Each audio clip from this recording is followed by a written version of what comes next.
Welcome back. This is the AM show. Time now for our news review, and I have three guests seated this morning. Afenyo-Markin is former president of the Ghana Journalists Association. We also have joining the conversation Kwame Nkrumah, General Secretary of the CPP, and Remy Edmondson, National Secretary of the PPP. Gentlemen, good morning. Good morning. Good morning. Thanks for joining the conversation. Yes. And yes, God has given us life, so we are well. It's another day. Yeah. So I'll start with your brief thoughts, a minute and a half from each one of you on your reflections on anything topical. I'll start with you, Afenyo-Markin.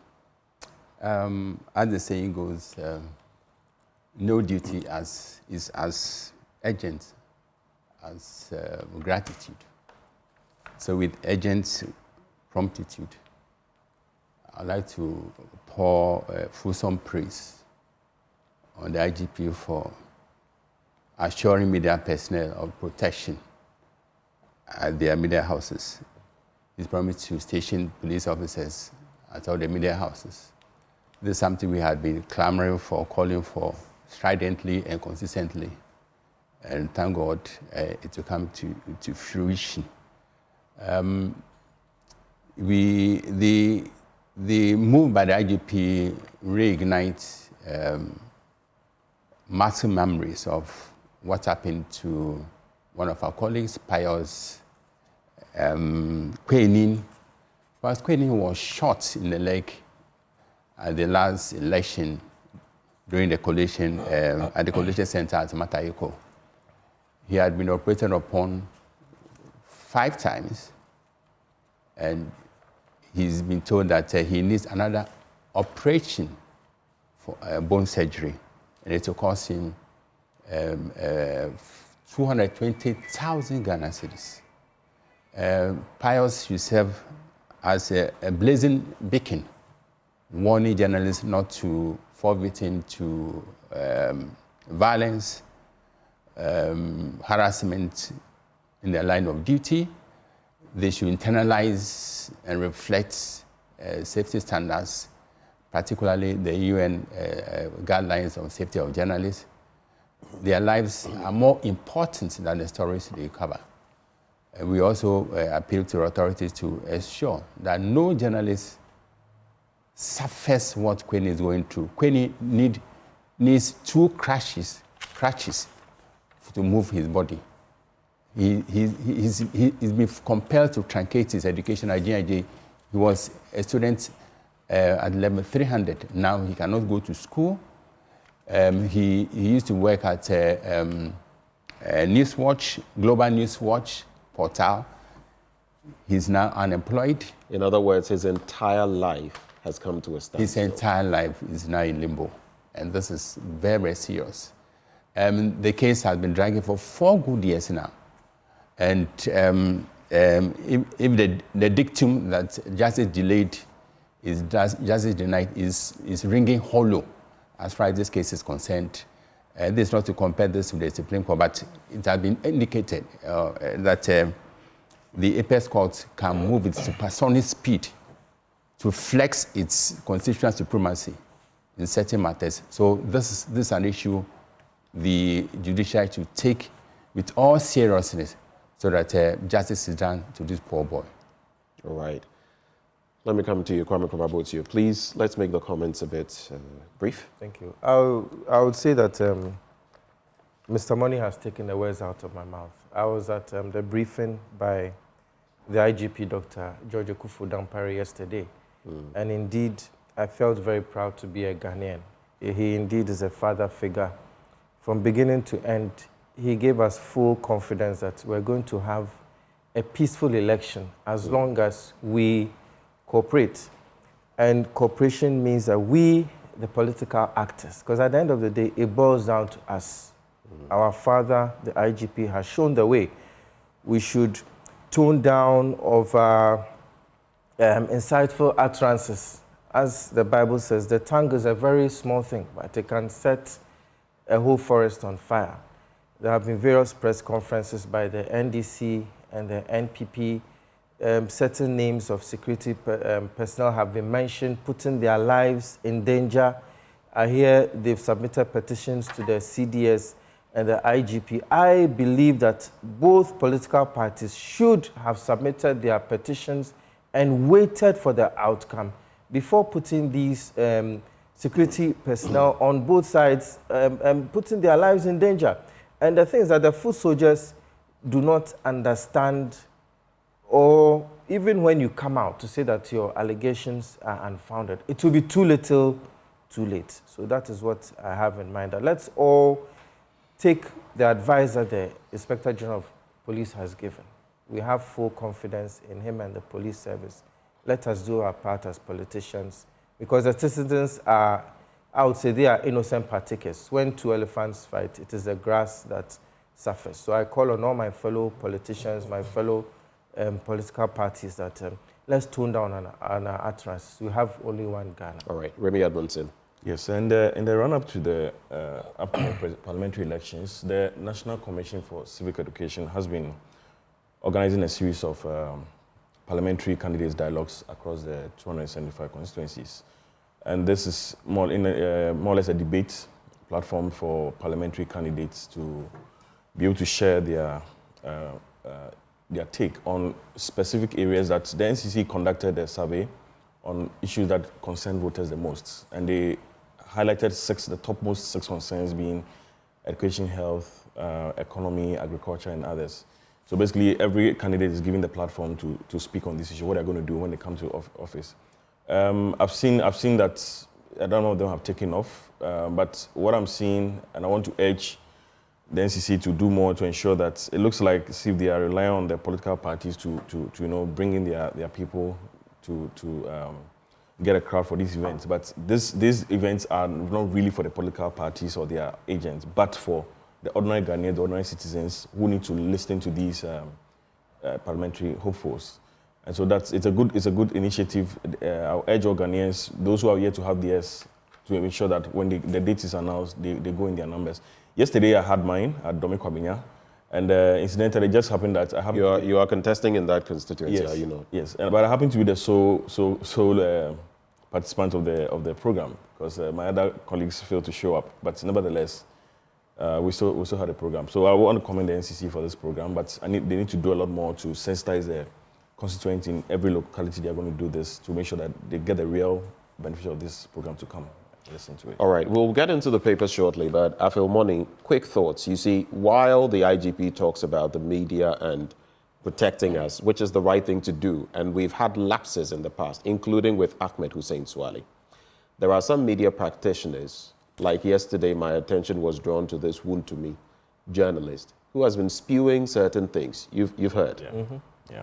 First off, when the balloting happened, suggesting that if you wanted to, and mind you, this is disinformation. And what I'm saying, what he said is not the truth, but I'm just saying what he said. That if you wanted to vote for number 8, you would have to vote from numbers 1 to 8. So you would thumbprint 1, 2, 3, 4. Really? And some gullible people may fall for that through no fault of theirs. Then a recent one, and I've seen the video, he says there are going to be 2 days of voting. Day 1, which is the 7th, it's going to be only numbers 1 to 7 that people will vote for. And then day 2, which doesn't exist. Then, you see, how can someone like that, and you see, it doesn't make sense to me that someone can say that and get away with it. The EC has been petitioned, according to what Nanaya Sapong told me. The Ghana Police Service is in the know. The different strokes for different folks and the hypocrisy of our system. Imagine if I had said that. Do you know what would happen? Certainly, the law would have. So what is happening to this person? So while we say these things, when people do such nonsensical things, they have to be called to order. Certainly, yes. Certainly, yes. So this should serve as a reminder to authorities to act with all swiftness and boldness, regardless of whose ass is born. Right. Let's quickly get into the papers, and I'll start with you. You have the Custodian newspaper. I saw an interesting story about latest credible survey. I think that's I like how it was captioned, not the name of the survey, but latest credible survey. Well, let me start with that. I think it's in the Custodian newspaper. Let's get into it. Okay, so I have here the government inaugurates 80 education projects in a day. Wow, that's a lot of work. Razak Kojo Opoku writes, Alan is wrong, Kufuor is right. Bawumia is best man for the presidency. And then, yes, headline story, latest credible survey, MPP to win 148 seats. Bawumia leads Mahama with 3.3%. And that story is on page 3. And then Tanzanian energy regulators steady MPA's operations. And then the National Election Security Task Force meets political parties. The Tanzanians will come here like other African countries do. They will come and learn from us and have systems working better than ours that they came to learn from. That's what we are known for. Yeah, so maybe I may just... Go right ahead into the stories you want to delve into very quickly. Okay, so let me look at, I'll take the education projects. President Akufo-Addo yesterday led a combination of 80 completed education projects across all 16 regions. Yeah, so I think I'll take this. I'm seeing here that some of them are STEM schools. The STEM schools include the Pasenpe Model STEM SHS at West Mapusi, Awaso Model STEM SHS in BBN area, and a host of others. And then some are 2-unit kindergarten blocks. Some are also 3-unit GSS classroom blocks, and then finally 6-unit classroom blocks. Well, I'm happy to see the STEM schools that have been set up. I mean, I keep saying that our education policy really needs to be readjusted, refocused, to be fit for purpose, to ensure that we prepare our young ones, our students, to be ready for, I mean, the current era we are in. We need to ensure that along the educational chain, there are really modern courses and subjects that people are being taught. We need to ensure that teachers themselves are properly resourced, properly catered to be able to deliver to these students. It's my hope. I mean, we know we have a very poor culture of maintenance in this country. And I'm just hoping that, I mean, these facilities, these STEM schools most likely would have been built with some facilities in them for the students to use. But I'm just hoping that they'll be maintained very properly, because often that's one aspect that we overlook. In a year's time, whatever equipment or gadgets are in there will just be damaged, yes, and destroyed for good. I think those are the key headlines from this paper here. Yeah. Okay. Let me go to... Can we know which outfits conducted the latest credible survey? Yes, the one and only Professor Smart Sapon. Professor Smart Sapon again, of KTU, I think. Yes. So which survey? Research is the only credible one. On what basis? I don't know on what basis it's credible. And of course, I know who they are jabbing by this headline. But I see. Yes. Okay, all right. And then we have a Ghanaian publisher. Also says, the same story. Bawumia 49.1%, Mahama 45.8%, which is suggestive of a runoff in latest poll. Akufo-Addo leads nationwide commissioning of 80 educational projects, the same Tanzanian energy regulators in Ghana. Yeah. So I think with the publishers, there's actually some statistics provided. I mean, yes, Professor Sapon goes ahead to predict an overall 81.4% turnout. And so Alan is projected to get 1.2%. Nana Kwame Bediako projected to get 2.2%, and all the other candidates together, a total of 1.7%. And then for the projected parliamentary results, MPP likely to get 128. Likely MPP 41, likely NDC 15, and NDC 92. Wow. NHI to introduce preventive health care. Preventive health care will from next year be part of the health insurance benefits under the NHIS scheme. Dr. Costa Boaji, Chief Executive of the NHI, has announced. And so under the initiative, the subscribers to the NHI will have the opportunity to go for basic health checks annually, which will be covered by this. So maybe let's do that as a final story, and then we can move on to other topics. Okay, all right.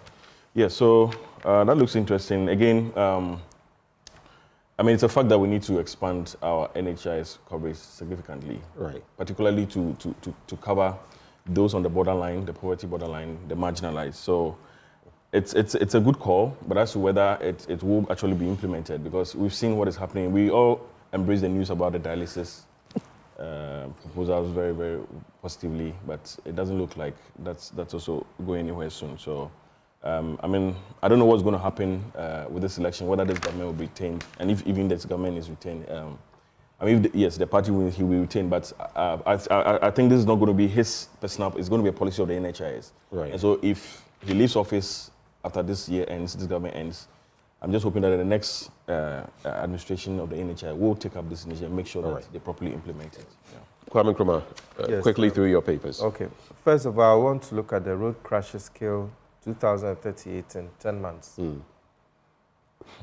Every once in a while. This is the news center. The news center. This issue comes up.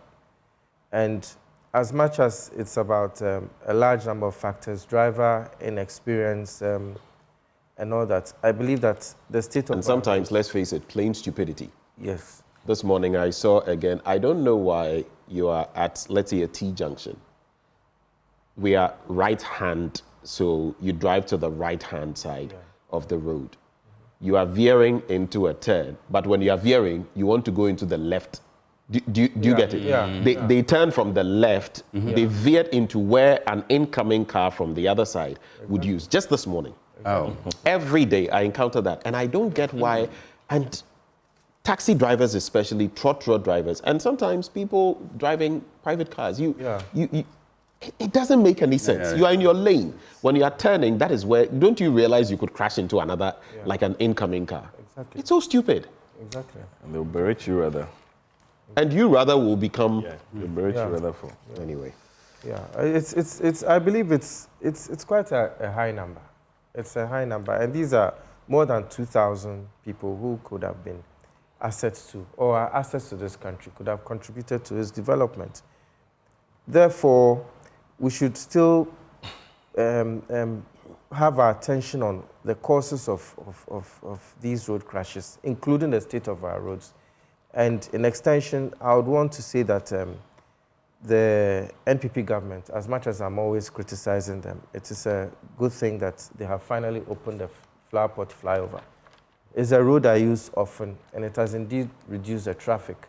But the question is, why do they repeatedly have these massive road projects in election years? We had the Circle Dubai and the Mahama. Kojo Nkrumah, the Minister for Works and Housing, people have been saying that, because it's close to the elections, they are commissioning projects left, right, and center. And he says, no, it is not really the case. But you are the politicians. You know. Yes, and I remember during my student years, I was doing what you call international learning work in the UK. I was working for a Nigerian businessman. We used to go out a lot, and every day there was, I mean, those who've traveled to the UK know about bus diversions and this everyday roadworks. So I pointed out to him that it is very commendable that they do roadworks throughout, 24/7, all the time, improving their road network. And well, he said that it's because that is where their political parties get their money. But I believe whether it is where their political parties get their money or not, the developed countries do not wait for election years before they do these projects, and we should take a leaf from them and then do so accordingly. Okay. And secondly, also we have the influx of firearms, which I've seen in a large number of papers, and it's something that... Is it the recent cash at the Yes. It's a cause for great concern, and even if it's for private use, Ghana is not the United States. But even if it's for private use, you don't hide it in a whatever container and bring it. There are mechanisms of bringing that into the country. Exactly. We don't want something like that. And to hammer on something that Remy has already said, there are 80 modern educational facilities. It's also good, anything that benefits the populace.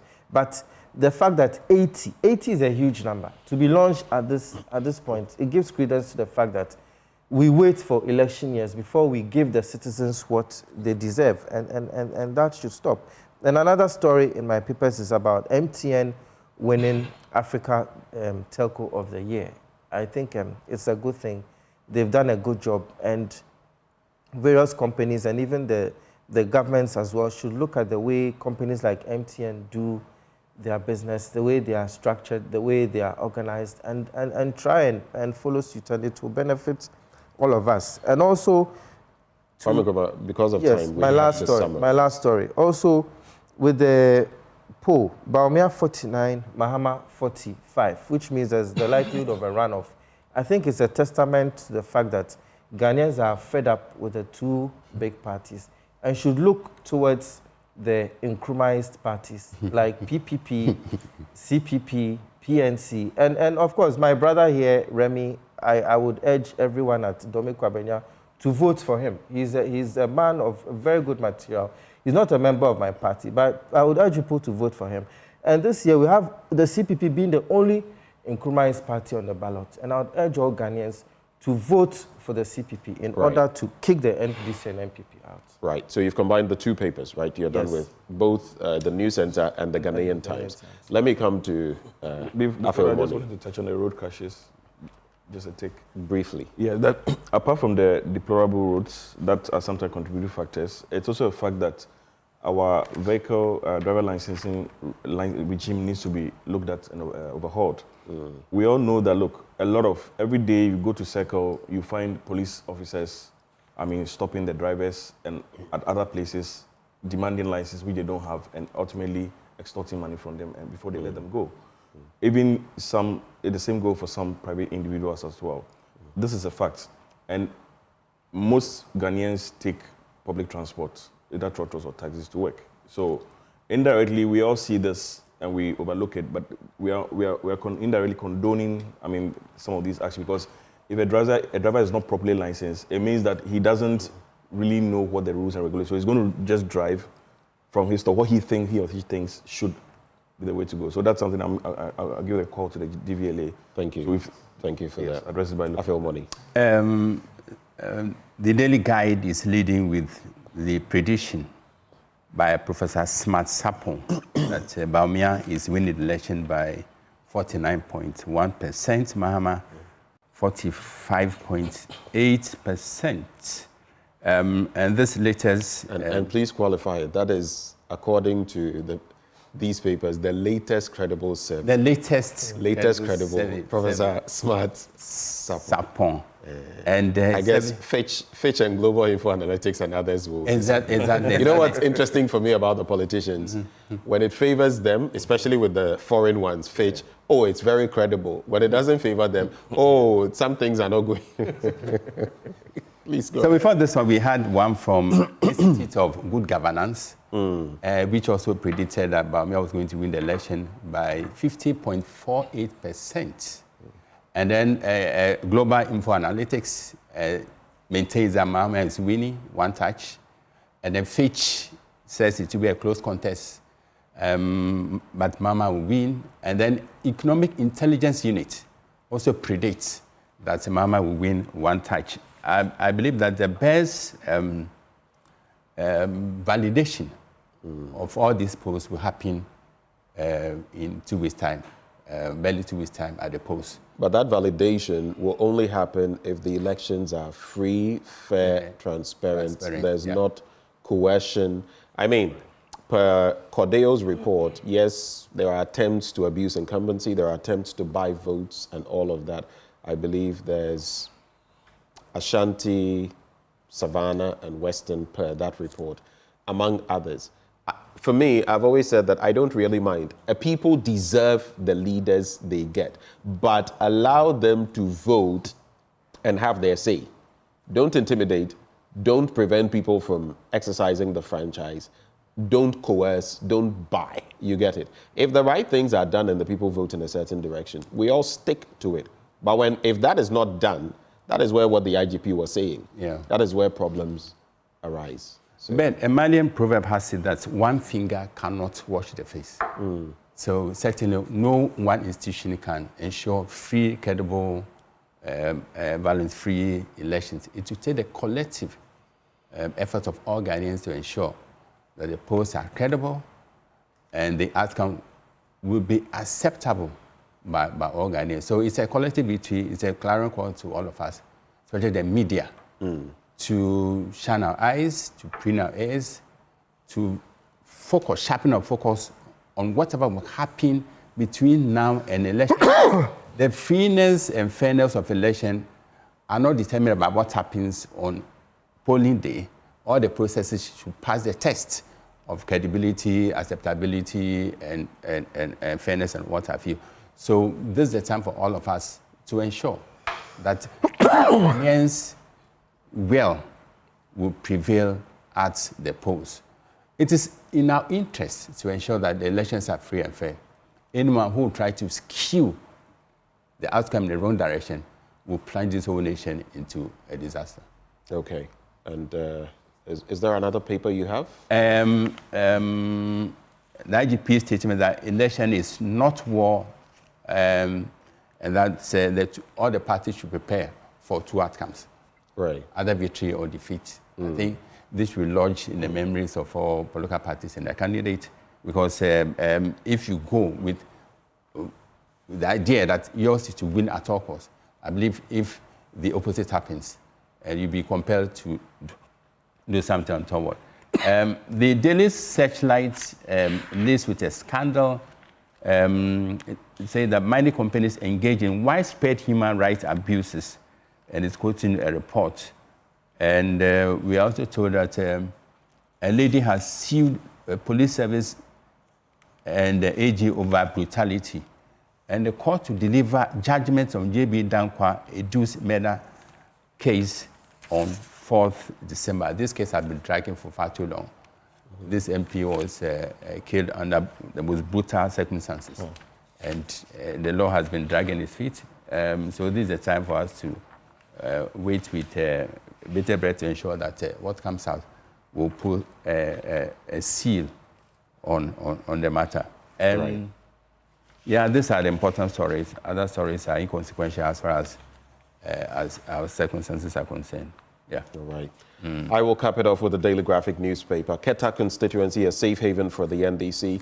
COA Global Peace Mission unveils blueprint on sustainable peace. Professor Samuel Ato Duncan, he was here in the studio with me after the launch, talking about peace in the world, but peace starting from Ghana and ahead of the 2024 elections. EC destroys defective ballot papers for Ahafo and Volta regions. And of course, that's going to cost us. And I don't know whether you were with us that day, but someone asked, so what is going to happen to that printing house?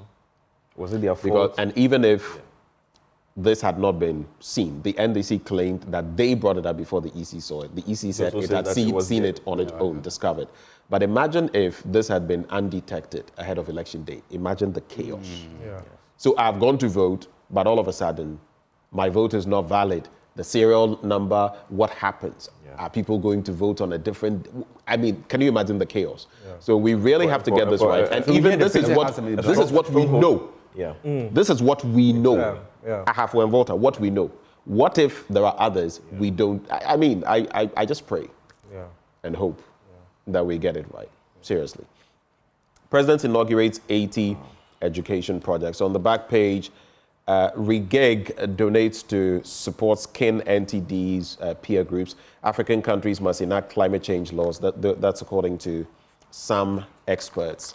There's a story on page 18, actually page 26. Don't deploy military to polling stations, ACP Agojo. So the coordinator of the 2016 National Security Election Task Force, Assistant Commissioner of Police, retired Dr. Benjamin Kwesi Agojo, has called on the government and the Inspector General of Police to refrain from deploying the military to polling stations, saying the police are capable of managing security at those locations. This is something that came up in that interaction yesterday. GFA to decide Akufo-Addo's fate next week. You know, we're a very funny country. I'll leave it there. Especially when, and what's his name? Is it Sheena or Shaween or something? The manager of the Black Stars. I still feel so upset, the angst, when he comes through to say, Ghanaians are emotional. We are attaching emotions to the matter. Football is emotional. Someone should tell him. I think he's a little deluded. I'm sorry, but someone should tell him that football is about emotion. When you see people run onto a pitch, when you see people, I have seen people on the back of, which year was it? I was at the University of Ghana. Someone had a car crash out of, I think it was the 2014 World Cup. You know, I was there doing something. I mean, it is emotion. And in any case, you're trying to tell me that, oh, they played so well, but they did not win the matches. That's why they had 3 wins and 3 draws.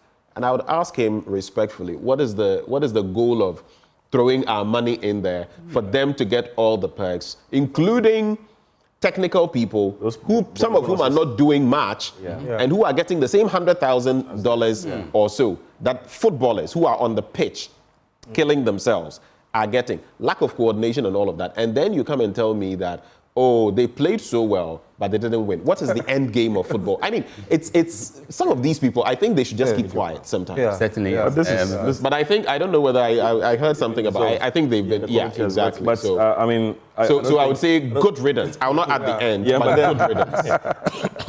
The reform should start from the top. I mean, the president, Keto Kriku himself and his team needs to really take responsibility for this. And we need to see... what about the sports minister? Well, the National Sports Authority, though the board chair of the NSA has said that Akufo-Addo should go. And Akufo-Addo himself, I have no problems. First, there are political influences in our football that we must get rid of. But Akufo-Addo, I think he misspeaks. He doesn't know how to talk well. I don't know whether it's the German influence and so when he speaks English sometimes, but sometimes what he communicates and what the media picks and puts out. These are things that you probably shouldn't be saying. You are dealing with, we're paying you $50,000 a month. Don't come and act like you are insulting us. Having trained under certain, some the names, that doesn't come in at all. Yes, but I think what we need, apart from the dissolution, I mean, we need a proper blueprint from the GFA.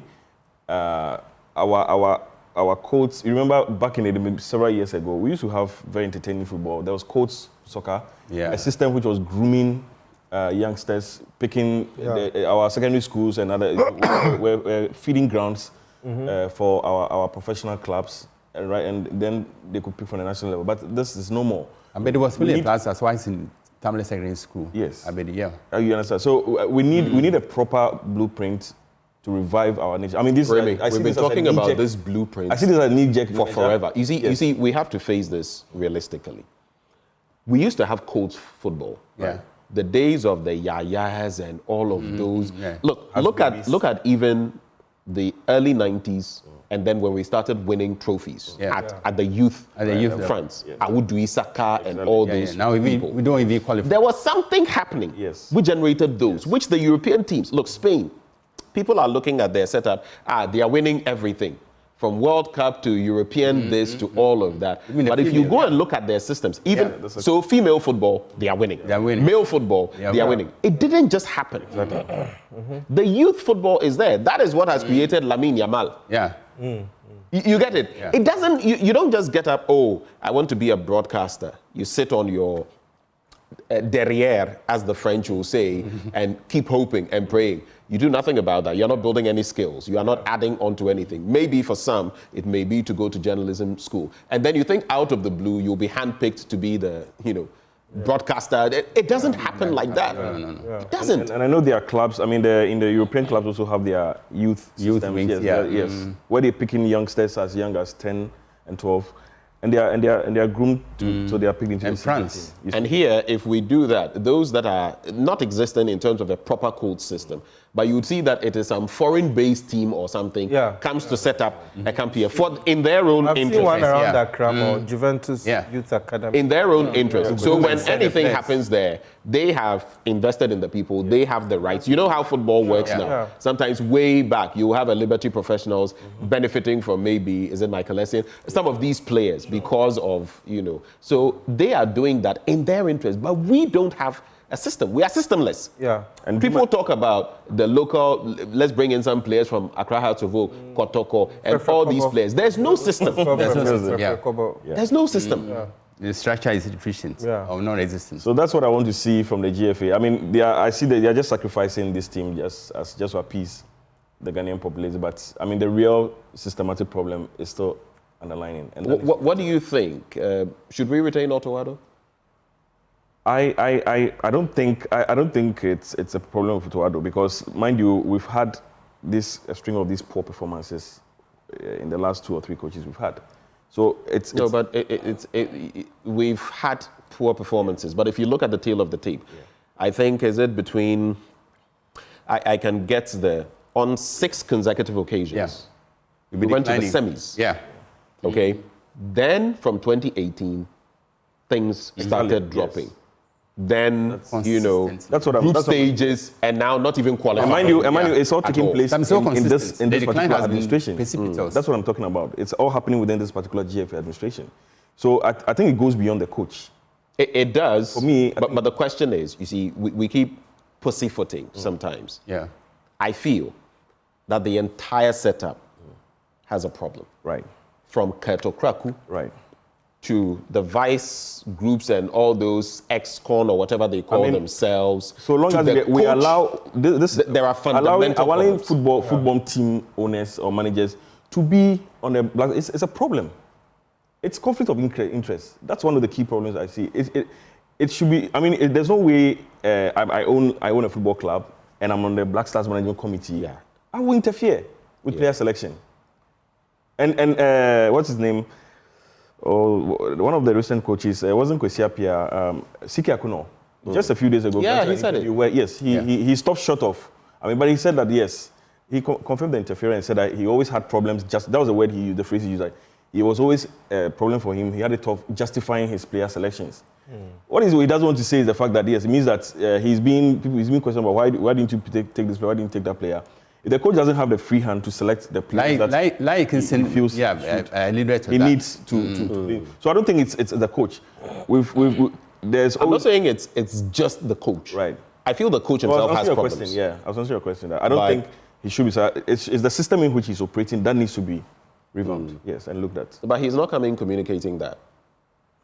I think the coach and the system, GFA, are not fit for purpose. The situation calls for radical surgery. And this will mean pushing out GFA, Keto Kraku and his team. Akufo-Addo lacks the confidence to lead the national team. And he doesn't communicate confidence. I don't see him to be... You see, there are the Jose Mourinho's and the Pep Guardiolas who are of a certain... class, yeah. I wouldn't say temperamental, but excitable character. Yeah. And then there are the Sir Alex Fergusons and some others. Alex Ferguson, back then, I remember, he would be chewing gum. He would probably give instructions, go and sit down and chew gum the entire match. Yeah. You know, he's told you what to do. Yeah. Stick to the plan. But like you said, from the first stint to the World Cup to now, I look at Akufo-Addo, and like I say these things, I'm not emotional about them. I don't care who he is, where he's from, how much he's earning. That's not my problem. But sometimes when I observe him, I don't get that. That I'm sorry, that he's on top of business. You know, the players. There are some coaches, even managers, that a player does something and looks at the coach makes an eye or something, and they immediately know what to do. I don't know, but I just don't read those signals from our team. No. And it's problematic. It's really problematic. Because look, like it or not, in some of Ghana's most depressing times, sometimes it is sports that gives us joy. Exactly. I mean, you are turning off my light every now and then. The cost of living is excruciating. So many things. At least give me some joy with Exactly. It's a real unifier. That's very real unifier. It's the heartbeat of the nation. And if you look at the US, Russia, even China now, they've invested a lot in their sports and the Olympics. Indeed. And it helps to foster that patriotism, which moves the country forward. If you neglect your sports sector, the patriotism will go down. Nothing will work. Nothing will work. I think it should be given the needed attention. Well, gentlemen, grateful as always that you've been able to join the conversation. But let me salute that fine gentleman who always makes me look fine. As you can see, another product from Mudasiru of Siru Africa. And if you'd like this or something similar, interestingly, his prices are very reasonable. Just reach out to him. You can call him on 0557 029 138. 0557 029 138. On social media, it's at SIRU-Africa, all small letters, Siru-Africa. And that is Facebook, Instagram, and Pinterest. We have to go. Any final words? 10 seconds. You can sell your parties if you want. 10 seconds. Let's go. Yeah, so December 7th, Domi Kwabenya. I'm number 4 on the ballot. Vote Remy Parker Edmondson All right. Parliament. Thank you very much. Remy Edmondson, number 4. Domi Kwabenya. As a fellow Nkrumahist, I would say that all Nkrumahists, all supporters of other parties, vote for Remy Adome Kwabenya. Thank you. Vote for Nana Akosua Frimpoma Sapon Komankoma as president. As presidential candidate. You are not a politician. Bawumia and Mahama have a date with destiny in 2 weeks' time. May the best win. Thank you so much, gentlemen. Grateful for your time this morning. Up next, we serve you Prime Take with Muftau Nabila Abdullahi. He always has exciting stuff for you. You want to stay for today's conversation. After which, ladies and gentlemen, I'll be sharing, let me just let you know, over the next 3 Fridays, I'm going to be sharing my manifesto series, helping you read between the lines ahead of election 2024. So today I give you part 1 for my blunt thoughts. Over the next 3 weeks, it's very difficult. I, together with my team, we've streamlined key sectors of our national life and looked at the manifestos of the MPP and the NDC and put them side by side. We're going to do that for you so that you can read between the lines. So today, next Friday, and then the Friday before Election Day, Saturday. That's what we're going to be doing. Stay for all of these. Prime Take is next.